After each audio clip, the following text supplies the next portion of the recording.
남편을 떠나보낸 지 6년째입니다. 저는 김나정, 62살. 전직 교사 출신이죠. 지금은 서울 북촌에서 한복 공방을 운영하고 있습니다. 작은 공간이지만 저에겐 세상 전부였어요. 아침마다 공방 문을 열고 창가에 앉아 바늘에 실을 꿰는 시간. 그 시간만큼은 마음이 고요했습니다. 찢어진 천을 꿰매며 중얼거리곤 했죠. 찢어진 옷은 꿰매면 되는데 찢긴 마음은 어디서부터 꿰매야 할까? 남편이 세상을 떠난 뒤로 저는 누구와도 깊은 이야기를 나누지 않았습니다. 혼자가 편했어요. 아니, 편하다고 스스로를 속였던 것 같습니다. 손님들과는 예의 바르게 인사를 나누지만 그게 전부였죠. 친구 지연이가 가끔 전화를 걸어 언니 밥 한번 먹자고 했지만 저는 늘 바쁘다는 핑계로 돌려보냈습니다. 그러던 어느 가을날이었어요. 오후 2시쯤 공방 문이 열리는 소리가 들렸습니다. 손님이 드물 시간이라 고개를 들었죠. 그때 처음 본 그 사람이 들어왔습니다. 정도연 씨, 키가 크고 단정한 인상, 회색 스웨터에 면바지 차림이었어요. 70이라고 했지만 허리는 꼿꼿했고 걸음걸이도 젊었습니다. 손은 깨끗했고 손톱은 반듯하게 깎여 있었죠. 안녕하세요. 한복수선 맡기려고 왔습니다. 목소리가 낮고 차분했어요. 저는 일어나 인사를 받았습니다. 어서 오세요. 어떤 한복인가요? 그는 가방에서 회색빛 두루마기를 꺼냈습니다. 천이 오래되었지만 정성스럽게 보관된 옷이었어요. 어머니 제삿날 입을 겁니다. 소매가 좀 닳았더라고요. 손가락 끝으로 소매를 짚는 그 모습이 섬세했습니다. 어머니를 그리워하는 마음이 묻어났죠. 저는 천을 만져보며 말했습니다. 수선 가능합니다. 일주일 정도 걸릴 것 같아요. 감사합니다. 급하지 않으니 천천히 해주세요. 그는 웃었습니다. 입꼬리가 살짝 올라가는 절제된 미소였어요. 그리고는 공방 안을 천천히 둘러봤습니다. 여기 분위기가 참 좋네요. 오래 하셨어요? 6년 됐습니다.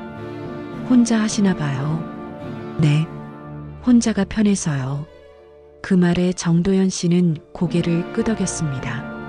뭔가 더 묻고 싶은 표정이었지만 그는 물었죠. 그럼 일주일 후에 찾으러 올게요.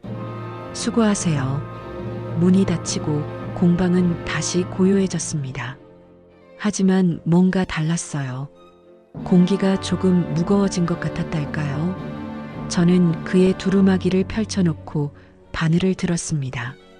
며칠 후 수선을 마치고 정도연 씨에게 전화를 걸었습니다. 수선 끝났습니다. 시간 되실 때 오세요. 오늘 오후에 가도 될까요? 네, 괜찮습니다. 그날 오후 3시 정도연 씨는 약속대로 왔습니다. 이번엔 손에 작은 종이봉투를 들고 있었어요. 수선비입니다. 봉투를 건네며 그는 천천히 말했습니다. 김나정 씨, 손이 참 따뜻하시네요. 다른 천도 새 것처럼 만드셨어요. 그 말에 제 얼굴이 뜨거워졌습니다. 칭찬에 익숙하지 않았거든요. 저는 어색하게 웃으며 봉투를 받았습니다. 고맙습니다. 어머니 제사 잘 모시세요. 네. 그런데 정도연 씨는 잠시 망설이다 물었습니다. 혹시 근처에 괜찮은 찻집 아세요?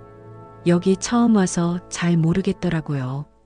저는 순간 당황했습니다. 이게 뭔가를 권유하는 말인가 싶었죠. 하지만 그의 표정은 담담했습니다. 그저 정보를 물어보는 것뿐이었어요. 골목 끝에 작은 찻집이 있습니다.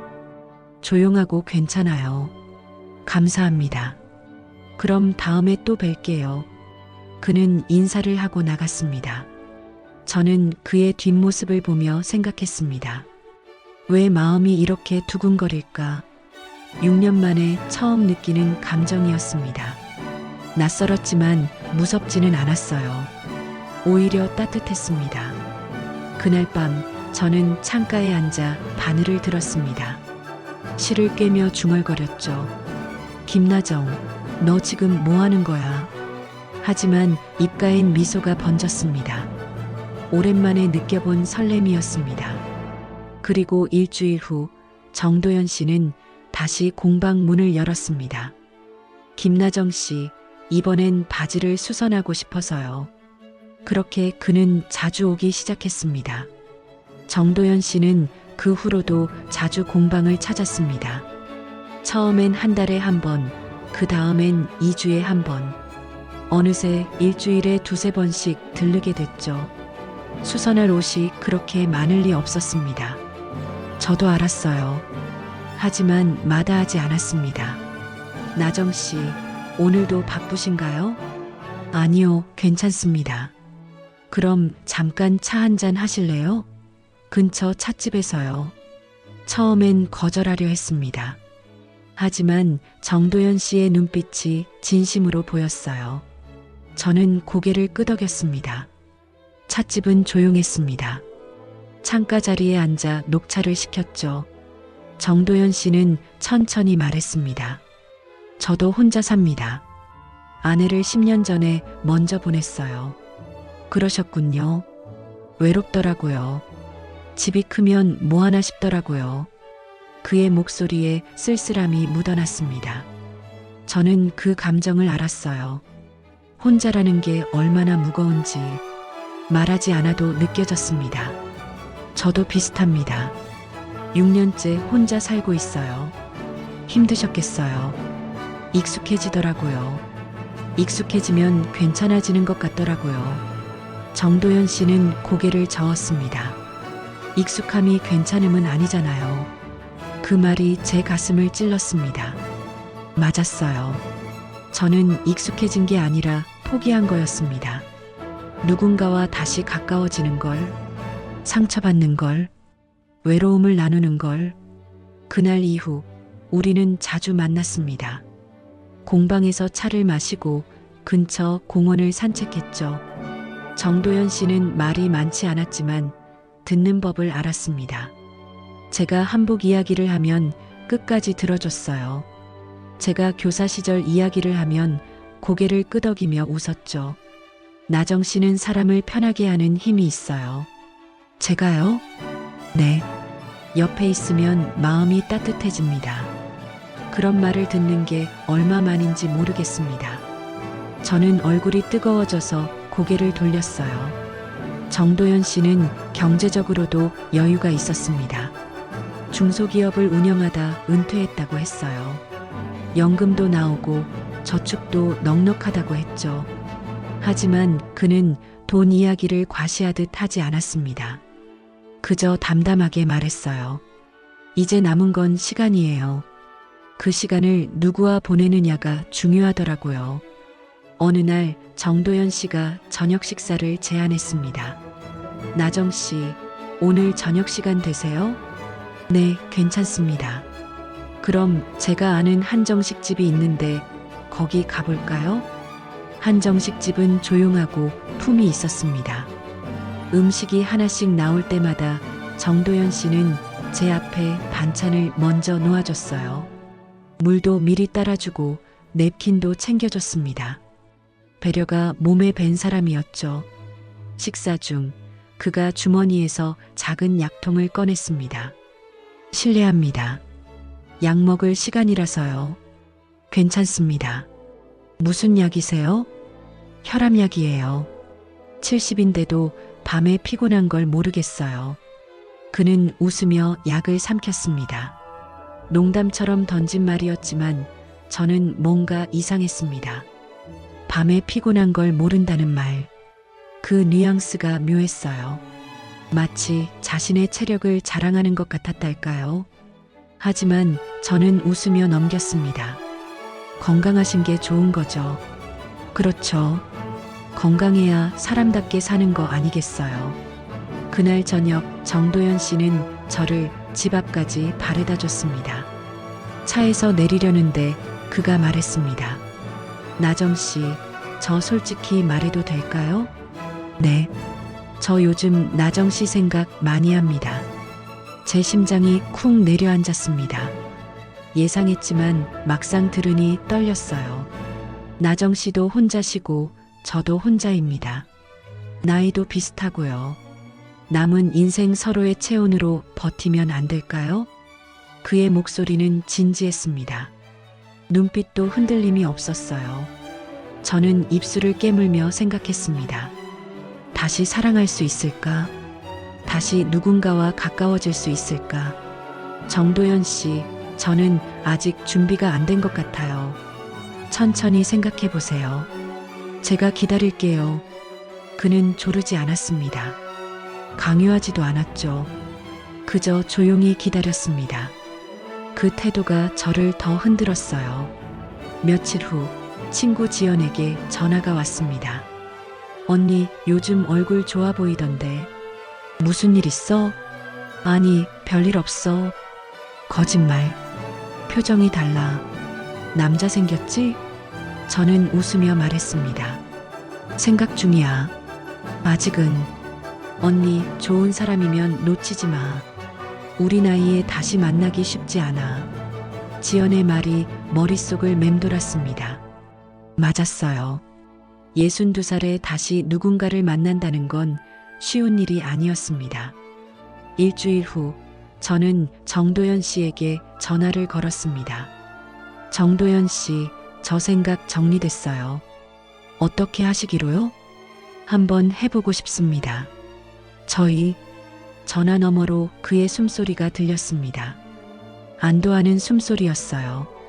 감사합니다, 나정 씨. 후회 안 하게 할게요.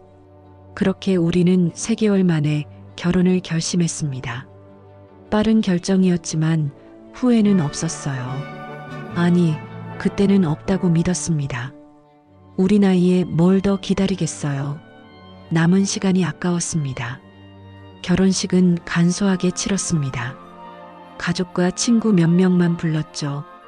정도연 씨는 그날 제 손을 잡으며 말했습니다. 여보, 평생 잘해줄게요. 여보. 그 호칭이 낯설었지만 따뜻했습니다. 저는 그의 손을 꼭 잡았습니다. 저도요. 신혼의 시작은 달콤했습니다. 적어도 처음엔 그랬어요. 신혼집은 정도연 씨가 살던 아파트였습니다. 넓고 깨끗했어요. 햇빛도 잘 들고 가구도 고급스러웠죠. 처음엔 모든 게 좋았습니다. 아침마다 정도연 씨가 커피를 내려주고 저녁엔 함께 산책을 나갔어요. 손을 잡고 걷는 그 시간이 평화로웠습니다. 하지만 밤이 오면 달랐습니다. 첫날 밤 정도연 씨는 제 손을 잡았습니다. 여보, 오늘 정말 행복해요. 저도요.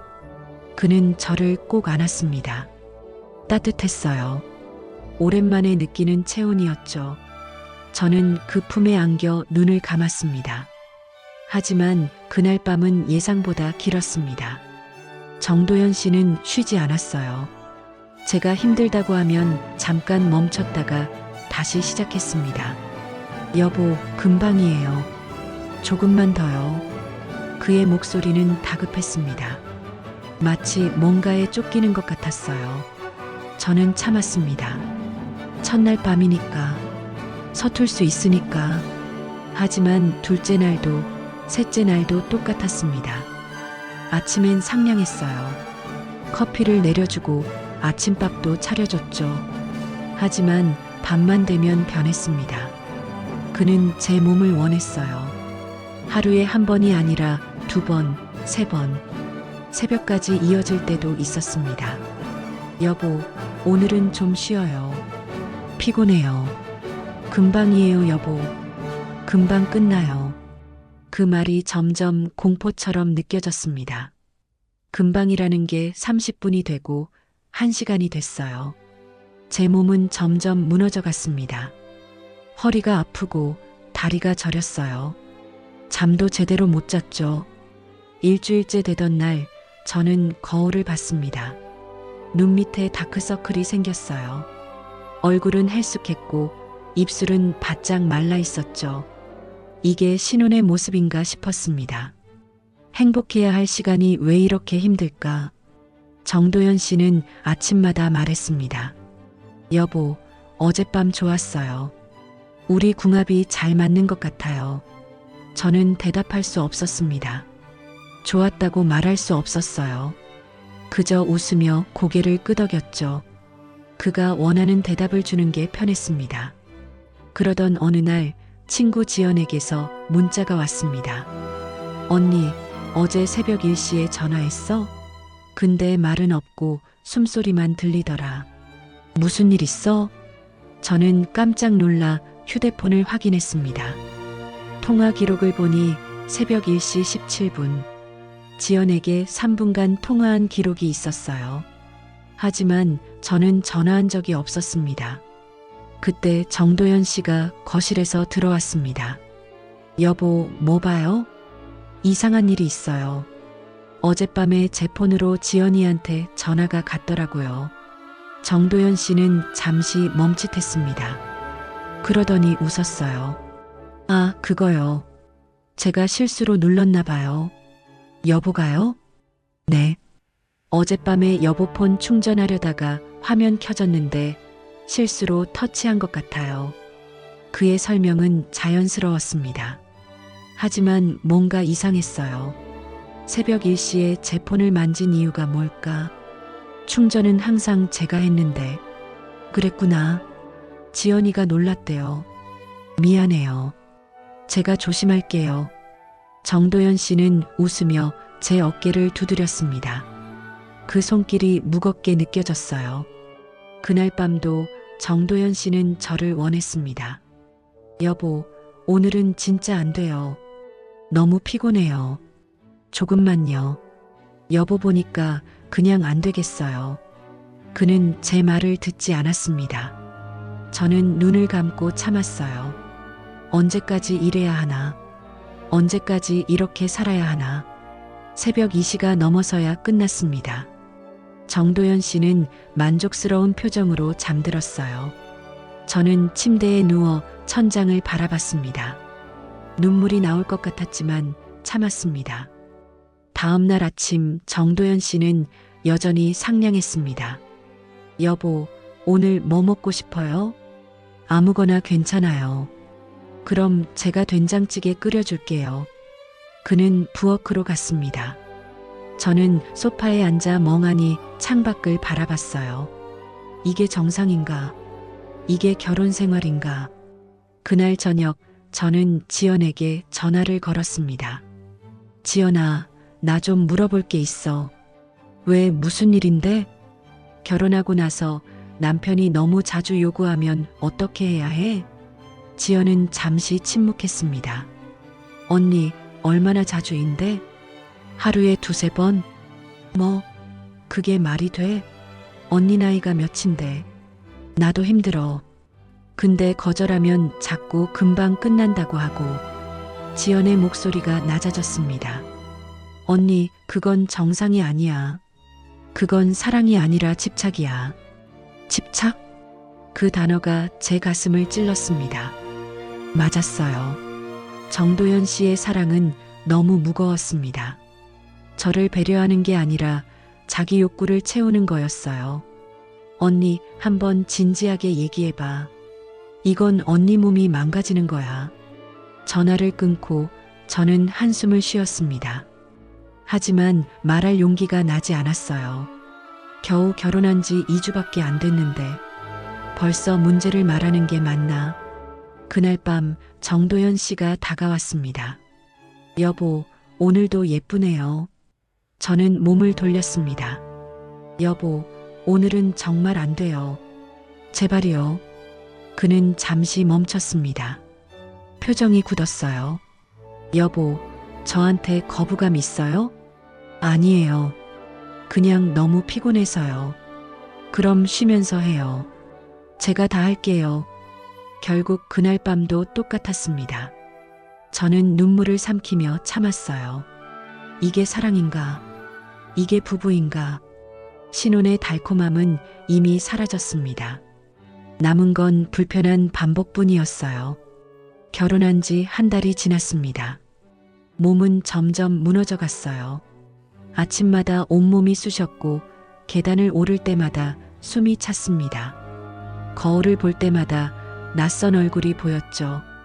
이게 나인가 싶었어요. 그날도 아침부터 정도연 씨는 상냥했습니다. 여보, 오늘 날씨 좋네요. 어디 나갔다 올까요? 괜찮아요. 집에서 쉬고 싶어요. 아니에요. 바람 쐬는 게 좋아요. 제가 예전에 운영하던 공장 근처에 갈 일이 있는데 같이 가요. 저는 거절하고 싶었습니다. 하지만 정도연 씨의 눈빛이 단호했어요. 거절하면 안 될 것 같았습니다. 알겠어요. 그럼 잠깐만요. 차를 타고 30분쯤 달렸습니다. 도착한 곳은 외곽의 낡은 건물이었어요.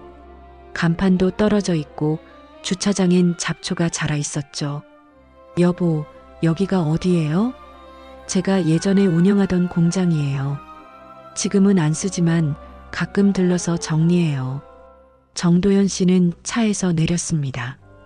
저도 따라 내렸어요. 건물 입구엔 녹슨 철문이 있었고 그는 열쇠로 문을 열었습니다. 삐걱거리는 소리가 섬뜩했어요. 여보, 잠깐만 기다려요. 서류 좀 찾아야 해서요. 네. 건물 안은 어두웠습니다. 햇빛이 들지 않아서 습기가 차 있었어요. 먼지가 코를 찔렀죠.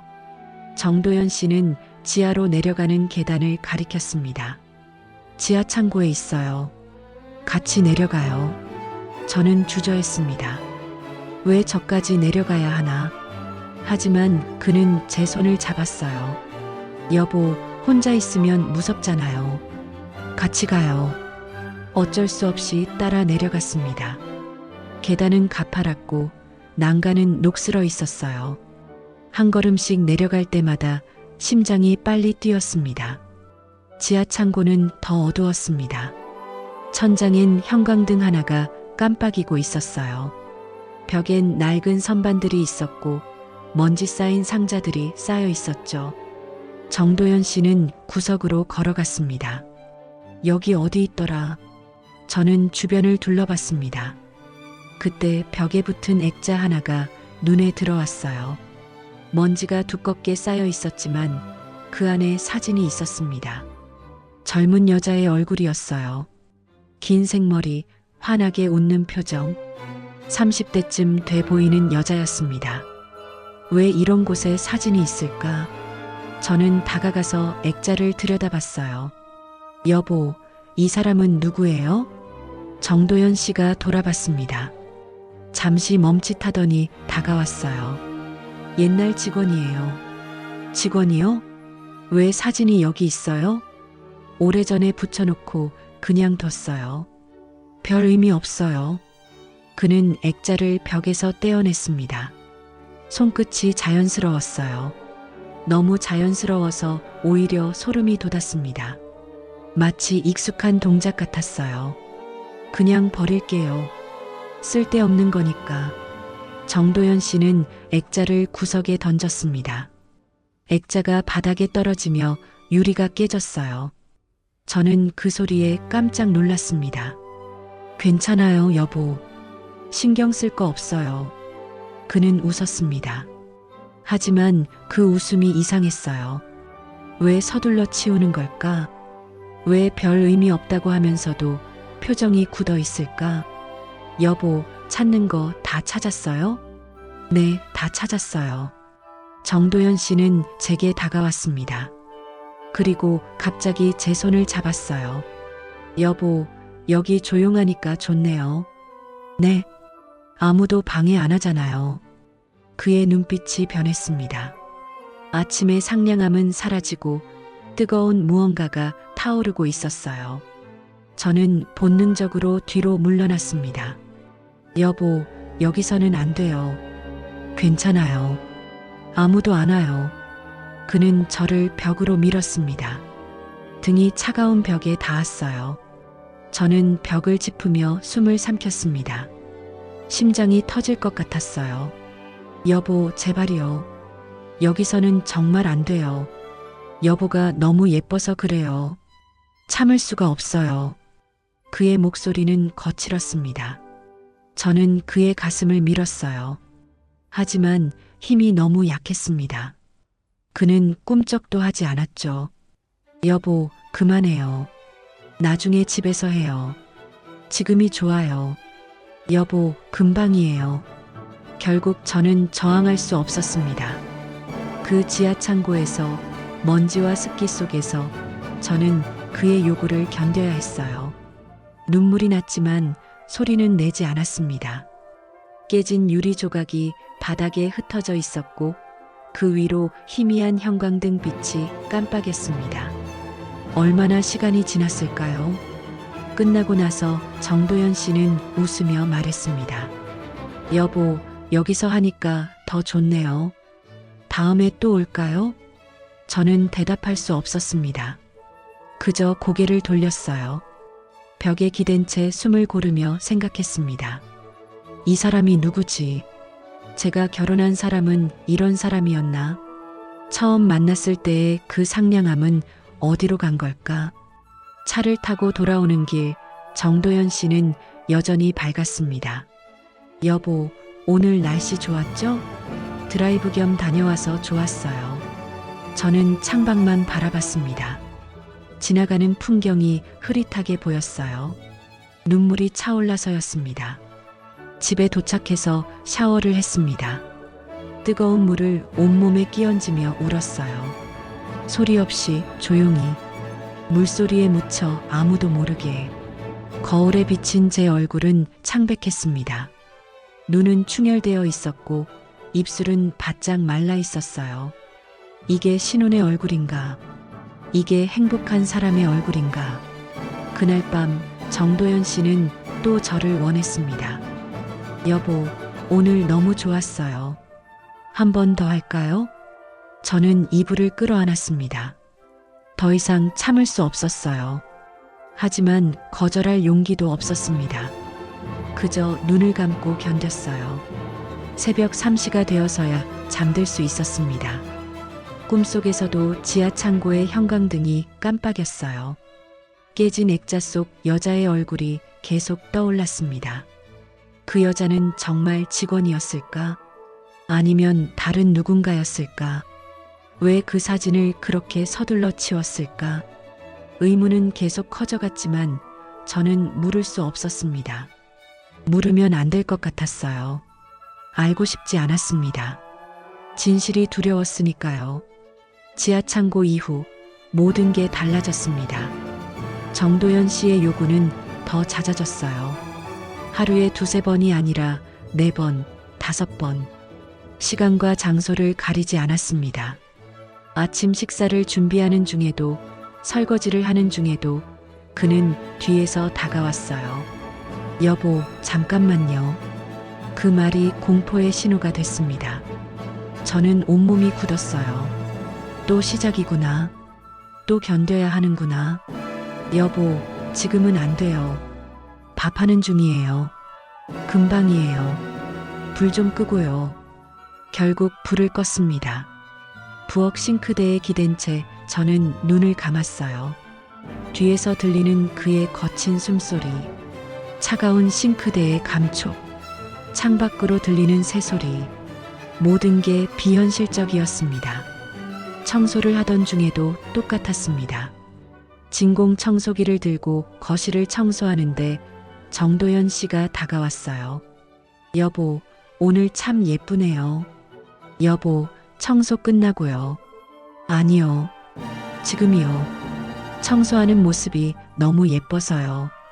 그는 청소기 전원을 껐습니다. 그리고 저를 소파로 이끌었어요. 저는 저항했지만 소용없었습니다. 그의 힘은 강했고 제 힘은 너무 약했어요. 거실 창문으로 햇빛이 들어왔습니다. 밝은 대낮이었어요. 이웃집 발코니에서 누군가 빨래를 넣는 소리가 들렸죠. 세상은 평범하게 돌아가는데 저만 이 지옥에 갇힌 것 같았습니다. 저녁을 먹고 난 뒤에도 마찬가지였어요. 여보, 오늘 저녁 맛있었어요. 다행이네요. 맛있어서 힘이 나요. 여보 덕분에요. 그 말이 끝나자마자 그는 제 손을 잡았습니다. 식탁에 앉은 채로 그는 저를 끌어당겼어요. 여보, 식사 끝났으니까 이제 우리 시간이에요. 저는 접시를 내려놨습니다. 손이 떨렸어요. 매일 매순간 끝이 없었습니다. 언제까지 이래야 하나? 언제까지 이렇게 살아야 하나? 몸은 점점 망가졌습니다. 허리는 끊어질 것 같았고 다리는 제 몸을 지탱할 수 없었어요. 화장실 거울을 볼 때마다 낯선 사람이 보였습니다. 눈은 푹 꺼졌고 뺨은 살이 빠져 있었죠. 머리카락도 빠지기 시작했어요. 친구 지연에게 전화를 걸었습니다. 지연아, 나 병원 좀 가봐야 할 것 같아. 왜? 어디 아파? 몸이 너무 힘들어. 매일 온몸이 쑤시고 잠도 못 자겠어. 언니, 그거 남편 때문 아니야? 저는 대답할 수 없었습니다. 맞았어요. 정도연 씨 때문이었습니다. 하지만 인정하고 싶지 않았어요. 아니야. 그냥 피곤해서 그래. 언니, 솔직히 말해. 남편이 너무 심한 거 아니야?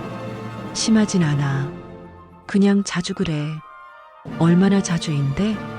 하루에 서너 번? 지연이 한숨을 쉬었습니다. 언니, 그건 정상이 아니야. 그건 병이야. 중독이라고. 중독. 그 단어가 귓가에 맴돌았습니다. 정도연 씨는 중독된 걸까? 저에게? 아니면 그 행위 자체에? 그날 밤 저는 일찍 잠들려고 했습니다. 여보, 저 좀 일찍 자도 될까요? 너무 피곤해요. 그러세요. 푹 쉬어요. 정도연 씨는 이해하는 듯 고개를 끄덕였습니다. 저는 안도하며 침실로 들어갔어요. 이불을 덮고 눈을 감았습니다. 오늘은 편히 잘 수 있겠구나. 하지만 1시간 뒤 문이 열렸습니다. 정도연 씨가 들어왔어요. 저는 자는 척했습니다. 움직이지 않았죠. 하지만 그는 제 어깨를 흔들었어요. 여보, 자요? 네, 자고 있었어요. 미안해요. 근데 여보 보니까 그냥 못 자겠어요. 저는 눈을 떴습니다. 어둠 속에서 정도연 씨의 눈이 빛났어요. 뜨겁고 집요한 눈빛이었습니다. 여보, 제발이요. 오늘은 정말 쉬고 싶어요. 금방이에요. 금방 끝낼게요. 결국 그날 밤도 똑같았습니다. 저는 이불을 움켜쥐고 참았어요. 눈물이 흘렀지만 소리는 내지 않았습니다. 새벽 3시쯤 됐을까요? 목이 너무 말라서 일어났습니다. 정도연 씨는 깊이 잠들어 있었어요. 저는 조용히 침실 문을 나왔습니다. 부엌으로 가려는데 복도 끝에서 불빛이 새어나왔어요. 서재였습니다. 서재 문은 항상 잠겨 있었어요. 정도연 씨는 그곳을 서류 보관용으로 쓴다고 했습니다. 그런데 지금 불이 켜져 있었어요. 저는 조심스럽게 다가갔습니다. 문틈 사이로 빛이 새어나왔습니다. 안에서 소리가 들렸어요. 노트북 자판 소리, 그리고 거친 숨소리. 저는 문손잡이를 잡았습니다. 잠겨 있었어요. 하지만 문틈으로 안을 들여다볼 수 있었습니다. 정도연 씨가 노트북 앞에 앉아 있었어요. 화면은 보이지 않았지만 그의 표정은 보였습니다. 눈빛이 흐려져 있었고 숨은 거칠게 몰아쉬고 있었어요. 저는 문을 두드렸습니다. 여보, 뭐 하는 거예요? 안에서 당황하는 소리가 들렸습니다. 노트북을 닫는 소리, 의자를 뒤로 미는 소리. 잠시 후 문이 열렸어요. 여보, 왜 앉아요? 물 마시려고 나왔어요. 여보는 뭐해요? 운동 영상 봤어요. 체력은 유지해야 하니까요. 정도연 씨는 웃었습니다. 하지만 그 새벽의 눈빛은 너무 뜨거웠어요. 식지 않은 욕망이 그대로 담겨 있었습니다. 새벽 3시예요? 잠이 안 와서요. 그냥 영상 보면서 시간 보내는 거예요. 그는 자연스럽게 설명했습니다. 하지만 뭔가 이상했어요. 운동 영상을 보면서 왜 숨을 그렇게 거칠게 쉬었을까? 왜 서재문을 잠가놨을까? 그럼 이제 자러 가요. 너무 늦었어요. 네, 여보. 같이 가요. 침실로 돌아오는 길, 저는 계속 생각했습니다. 정도연 씨는 뭘 보고 있었을까? 정말 운동 영상이었을까? 아니면 다른 무언가였을까? 그날 이후로 저는 밤마다 깨어 있었습니다. 정도연 씨가 서재로 가는지 확인하려고요. 그리고 며칠 후 또 불빛이 새어나왔습니다. 이번엔 문을 두드리지 않았어요. 그냥 문 앞에 서서 안을 들여다봤습니다. 정도연 씨는 노트북 화면을 응시하고 있었어요. 어떤 영상을 보는 것 같았습니다. 그의 손은 책상 위에 있었고 몸은 앞으로 기울어져 있었죠. 저는 뒤로 물러섰습니다. 더 이상 보고 싶지 않았어요. 알고 싶지 않았습니다. 진실이 두려웠으니까요. 더 이상 집에만 있을 수 없었습니다. 숨이 막혔어요. 벽이 점점 좁아지는 것 같았습니다. 정도연 씨는 매일 저를 원했고 저는 매일 무너져 갔어요. 누군가와 이야기해야 했습니다. 이대로는 미쳐버릴 것 같았어요. 그래서 교회 봉사 모임에 나갔습니다. 결혼 전엔 매주 나갔던 곳이었어요. 하지만 결혼 후엔 한 번도 가지 못했습니다. 정도연 씨가 함께 있기를 원했거든요. 하지만 그날은 달랐어요. 여보, 오늘 교회 봉사 모임 가야 해요. 오늘이요? 같이 있고 싶은데 오래 안 갔어요. 언니들이 걱정하실 거예요. 정도연 씨는 잠시 망설이더니 고개를 끄덕였습니다. 그럼 일찍 들어오세요. 너무 늦으면 걱정될 거예요. 저는 서둘러 준비했습니다. 집을 나서는데 마치 감옥에서 탈출하는 기분이었어요. 현관문을 닫는 순간 가슴이 뻥 뚫렸습니다. 교회 지하 식당에 도착했을 때 언니들이 반겨줬어요. 나정 씨, 오랜만이에요. 어디 아팠어요? 아니에요. 결혼하고 정신없어서요. 맞아, 신혼이니까 바쁘지. 얼굴이 좀 피곤해 보이네. 저는 웃으며 넘겼습니다. 피곤한 정도가 아니었지만 말할 수 없었어요. 봉사는 김장김치 담그기였습니다. 배추를 씻고 양념을 버무리고 독에 담았어요. 손을 움직이는 동안 마음이 조금 가벼워졌습니다. 누군가와 이야기하고 웃고 평범한 시간을 보내는 게 이렇게 소중한 줄 몰랐어요. 쉬는 시간에 최영숙 언니가 다가왔습니다. 언니는 65살이었어요. 머리는 반백이었고 목소리는 부드러웠죠. 늘 조용히 다른 사람을 관찰하는 분이었습니다. 나정 씨, 잠깐 이야기할 수 있어요? 네, 언니. 우리는 복도 한쪽 벤치에 앉았습니다. 영숙 언니는 잠시 망설이더니 조심스럽게 물었어요. 나정 씨, 혹시 결혼하신 분이 정도연 씨 맞죠? 네, 맞아요. 어떻게 아세요? 그분이랑 어디서 뵌 적 있어요? 저는 고개를 갸웃했습니다. 공방에서 처음 만났어요. 왜요? 영숙 언니는 입술을 깨물었습니다.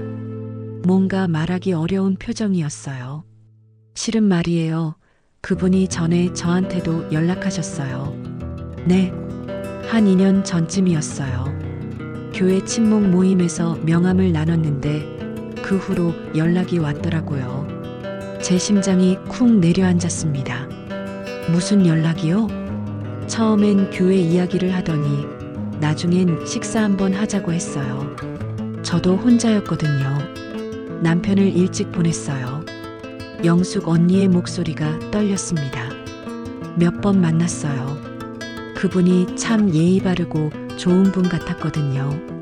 근데 어느 날부터 이상해졌어요. 어떻게요? 자꾸 제 집에 오려고 하더라고요. 처음엔 괜찮다고 했는데 나중엔 거절했어요. 그런데도 계속 연락이 왔어요. 하루에도 몇 번씩이요. 제 손이 떨렸습니다. 영숙 언니는 계속 말했어요. 그래서 제가 거절했어요. 이건 아닌 것 같다고. 그랬더니 갑자기 연락이 끊겼어요. 그 후로 다시는 안 봤죠. 그럼 언니는 그분이랑 깊은 관계는 아니었어요? 영숙 언니는 고개를 저었습니다. 아니에요. 그냥 식사 몇 번 한 게 전부예요. 근데 나정 씨, 그분한테서 느낌이 이상했어요. 무슨 느낌이요?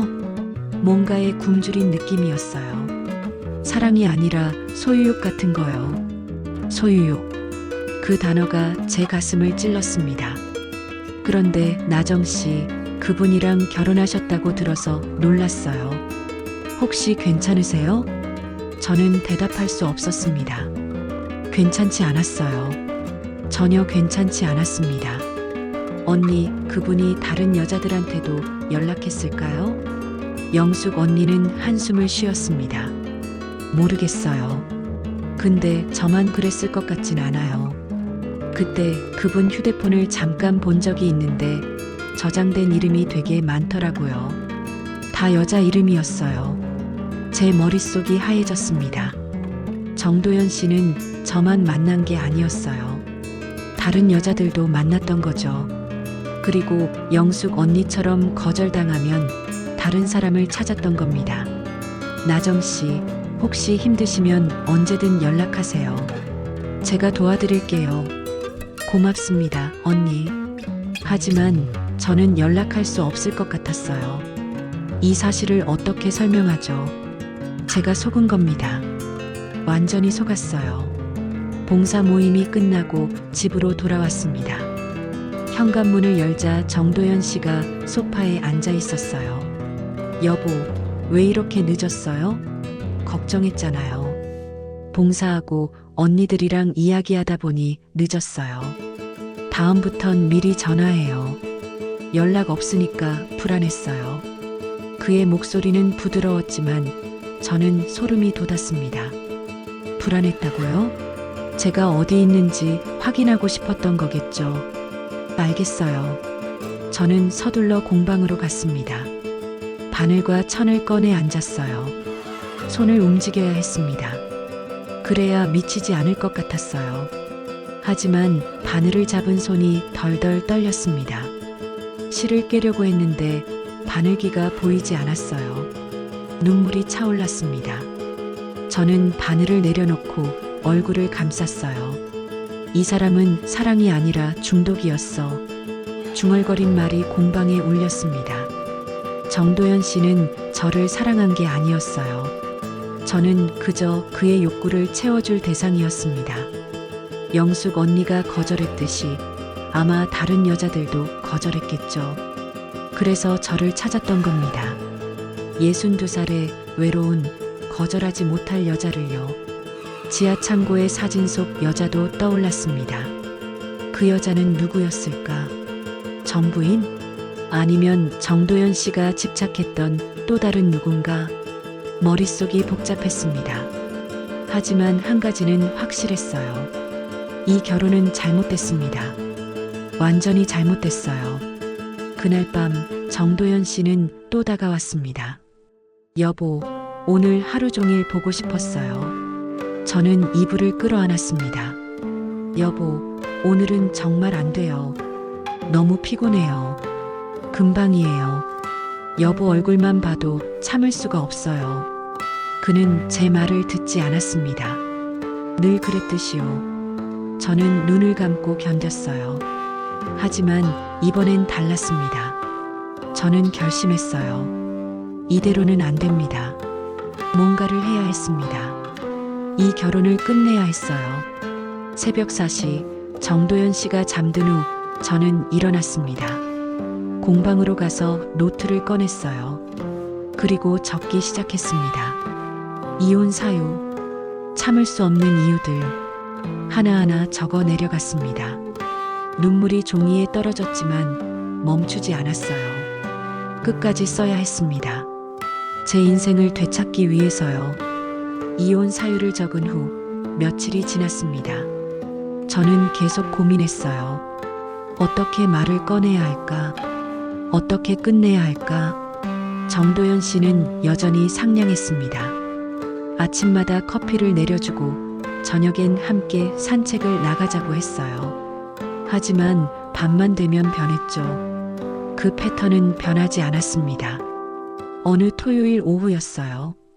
정도연 씨가 말했습니다. 여보, 오늘 마트 좀 갈까요? 장 봐야 할 것도 있고. 네, 그럴까요? 차를 타고 마트로 향했습니다. 창밖 풍경을 보며 저는 생각했어요.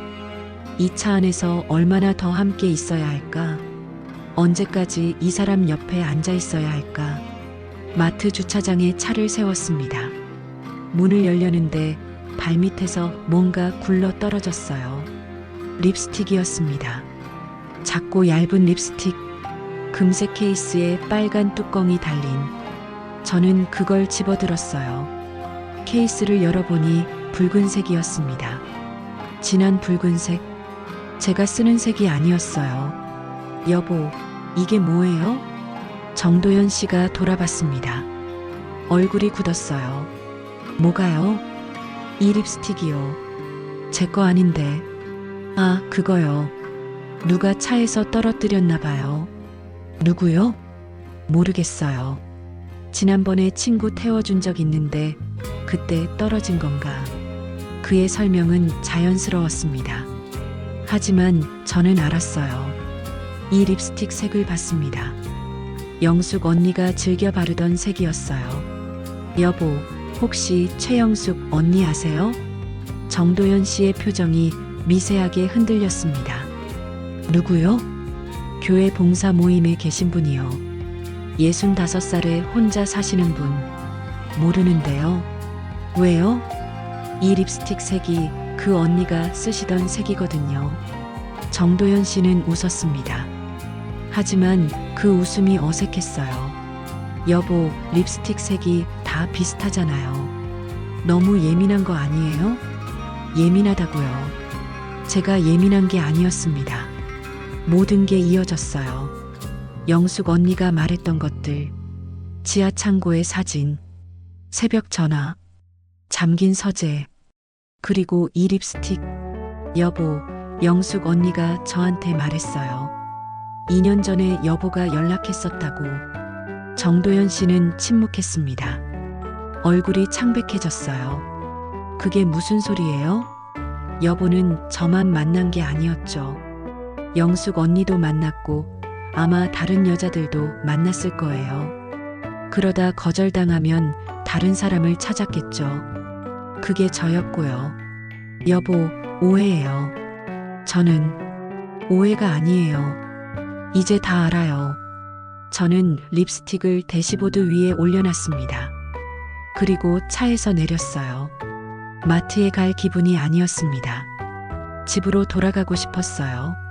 여보, 어디 가요? 택시 타고 갈게요. 혼자 있고 싶어요. 저는 주차장을 빠져나왔습니다. 정도연 씨가 뒤따라왔지만 저는 돌아보지 않았어요. 택시를 잡아타고 집으로 향했습니다. 집에 도착해서 공방으로 들어갔습니다. 바늘을 들고 천을 펼쳤어요. 하지만 손이 떨려서 아무것도 할 수 없었습니다. 눈물이 쏟아졌어요. 억눌렀던 모든 감정이 한꺼번에 터져나왔습니다. 1시간쯤 지났을까요? 현관문이 열리는 소리가 들렸습니다. 정도연 씨가 돌아온 거였어요. 그는 공방 문을 열고 들어왔습니다. 여보, 우리 이야기 좀 해요. 할 이야기 없어요. 제 말 좀 들어봐요. 오해예요. 오해가 아니에요. 여보는 저를 사랑한 게 아니었어요. 그냥 필요했던 거죠. 외로움을 채우고 욕구를 해소할 사람이요. 정도연 씨는 입을 다물었습니다. 부정하지 못했어요. 여보, 저는 여보를 정말 사랑했다고요? 사랑이 이런 건가요? 하루에 서너 번씩 요구하고 거절하면 무시하고 제 몸이 망가지는 걸 모른 척하는 게 사랑인가요? 제 목소리가 떨렸습니다. 참았던 말들이 터져 나왔어요. 여보, 제가 너무 심했나요? 심한 정도가 아니에요. 이건 폭력이에요. 사랑이란 이름의 폭력이죠. 정도연 씨는 고개를 숙였습니다. 변명하지 못했어요. 저는 숨을 깊이 들이마셨습니다. 그리고 말했어요. 정도연 씨, 이제 그만합시다. 그가 고개를 들었습니다. 눈이 흔들렸어요. 왜 갑자기 존댓말이에요? 여보라는 말은 사랑할 때 쓰는 말이에요. 이제 그 마음이 없으니까요. 정도연 씨는 아무 말도 하지 못했습니다. 입만 벌렸다 닫았다를 반복했어요. 우리 이혼해요. 더 이상 함께 있을 수 없어요. 여보, 아니 나정 씨. 다시 생각해봐요. 제가 잘못했어요. 고칠게요. 고쳐지지 않아요. 이건 정도연 씨의 본성이에요. 중독이에요. 중독. 그 말을 듣자 정도연 씨의 얼굴이 일그러졌습니다. 저는 중독이 아니에요. 그냥 나정 씨를 너무 사랑해서. 사랑은 상대를 배려하는 거예요. 존중하는 거죠. 정도연 씨는 저를 존중한 적이 없어요. 제 몸도 제 마음도요. 저는 바늘을 내려놓고 일어섰습니다. 내일 변호사를 만날 거예요.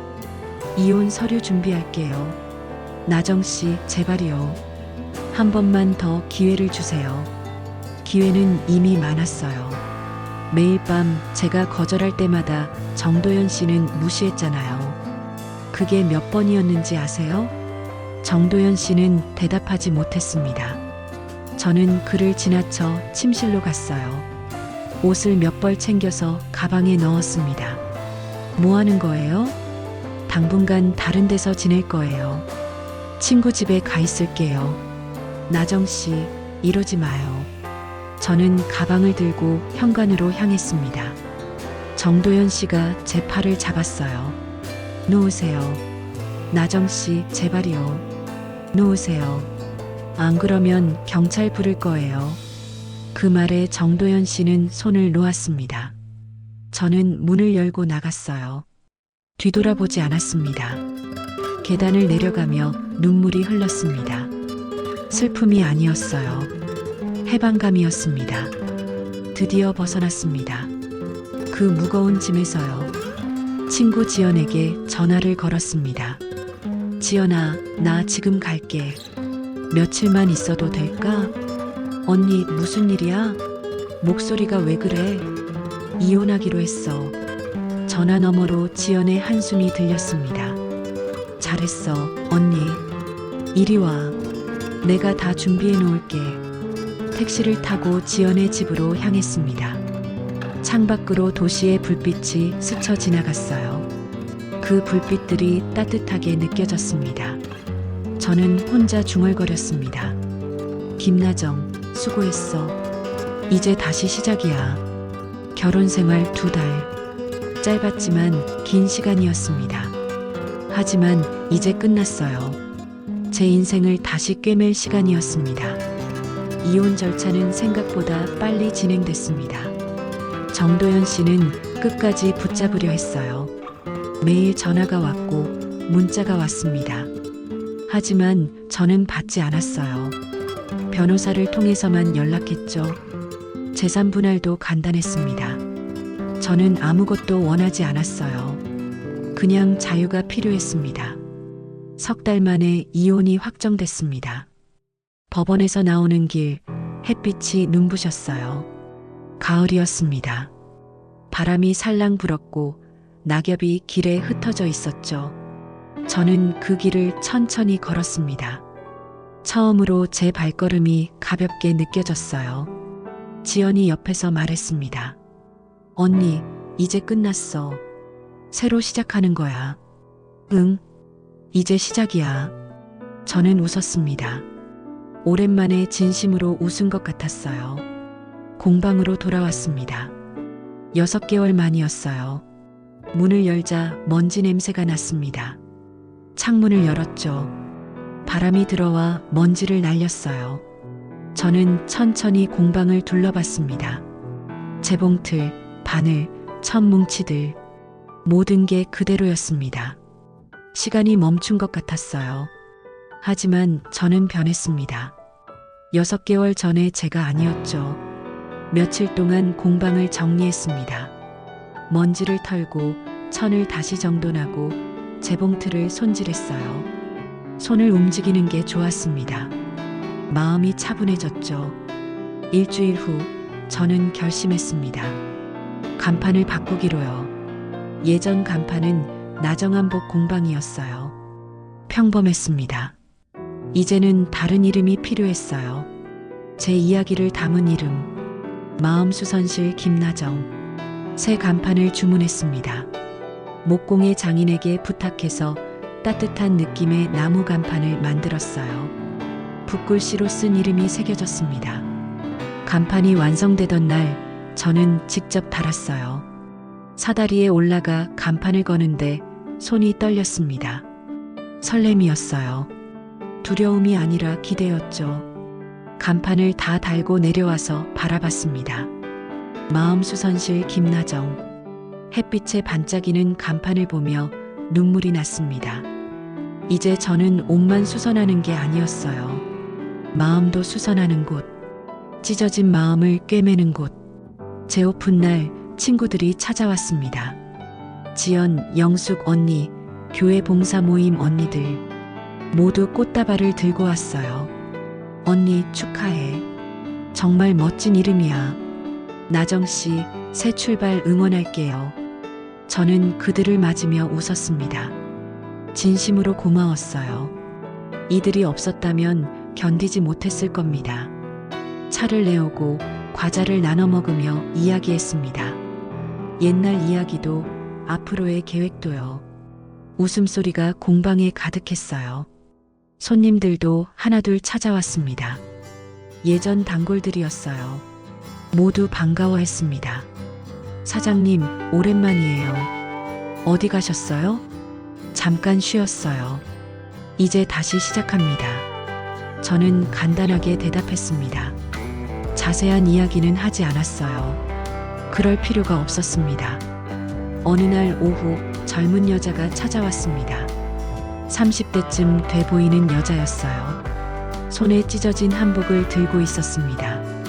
수선 가능할까요? 당연하죠. 어디 볼게요. 저는 한복을 펼쳤습니다. 소매가 크게 찢어져 있었어요.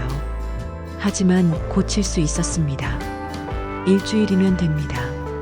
감사합니다. 근데 사장님, 간판 이름이 특이하네요. 마음수선실이요. 저는 웃었습니다. 옷만 수선하는 게 아니라 마음도 수선하고 싶어서요. 와, 멋진데요. 저도 요즘 마음이 찢어진 것 같거든요. 그 여자는 쓸쓸하게 웃었습니다. 저는 그 표정을 알았어요. 저도 그랬으니까요. 천천히 꿰매면 됩니다. 찢어진 건 언젠가 다시 붙으니까요. 그럴까요? 네. 시간이 걸리겠지만요. 그 여자는 고개를 끄덕이며 나갔습니다. 저는 찢어진 한복을 바라봤어요. 그리고 바늘을 들었습니다. 한 땀 한 땀 꿰매기 시작했습니다. 바늘이 천을 통과할 때마다 생각했어요. 저도 이렇게 꿰매지고 있구나. 찢어졌던 제 마음이 한 땀씩 붓고 있구나. 창가로 바람이 들어왔습니다. 따뜻한 가을바람이었어요. 커튼이 살랑 흔들렸습니다. 저는 바늘을 잠시 멈추고 창밖을 바라봤어요. 하늘이 높고 푸르렀습니다. 구름이 천천히 흘러갔어요. 새 한 마리가 날아갔습니다. 평온했습니다. 오랜만에 느끼는 평온이었어요. 누군가의 요구도 무거운 짐도 없었습니다. 그저 저와 바늘과 천만 있었죠. 저녁이 되어 공방 문을 닫았습니다. 정리를 하고 불을 끄고 창문을 닫았어요. 그리고 간판을 한 번 더 바라봤습니다. 마음수선실 김나정. 저는 중얼거렸습니다. 몸보다 마음이 무거웠던 결혼이었어요. 이젠 내 인생을 다시 꿰맬 거예요. 그 말이 바람에 실려 흩어졌습니다. 집으로 돌아가는 길, 저는 가벼운 발걸음으로 걸었습니다. 혼자였지만 외롭지 않았어요. 이제 저는 혼자가 편했습니다. 진짜로요. 그날 밤 지연에게서 문자가 왔습니다. 언니, 오늘 공방 다녀갔어. 간판 너무 예뻐. 언니도 예뻤어. 행복해 보여서 나도 기뻤어. 저는 웃으며 답장했습니다. 고마워. 나 이제 괜찮아. 정말로. 그리고 휴대폰을 내려놓고 창밖을 바라봤습니다. 달이 떠 있었어요. 환한 보름달이었습니다. 문득 정도연 씨가 떠올랐습니다. 미워하지 않았어요. 연민도 없었습니다. 그저 담담했어요. 그 사람도 불행했겠죠. 사랑을 소유로 착각했으니까요. 저는 혼잣말로 중얼거렸습니다. 정도연 씨, 사랑은 체력이 아니라 존중이었어요. 그 말이 달빛에 흩어졌습니다. 다음 날 아침, 저는 일찍 일어났습니다. 공방으로 가는 길, 단골 할머니를 만났어요. 아이고, 사장님, 간판 바꿨더라고. 마음수선실? 이름 참 좋네. 감사합니다, 할머니. 사장님도 마음수선 다 끝났어? 저는 웃었습니다. 아직 꿰매는 중입니다. 근데 이제 끝이 보여요. 그래, 천천히 해. 급하면 또 찢어져. 할머니는 제 손을 꼭 잡아줬어요. 따뜻했습니다. 공방 문을 열고 들어갔습니다. 햇빛이 창문으로 쏟아져 들어왔어요. 먼지가 햇빛에 반짝였습니다. 저는 재봉틀 앞에 앉았습니다. 바늘을 들고 천을 펼쳤어요.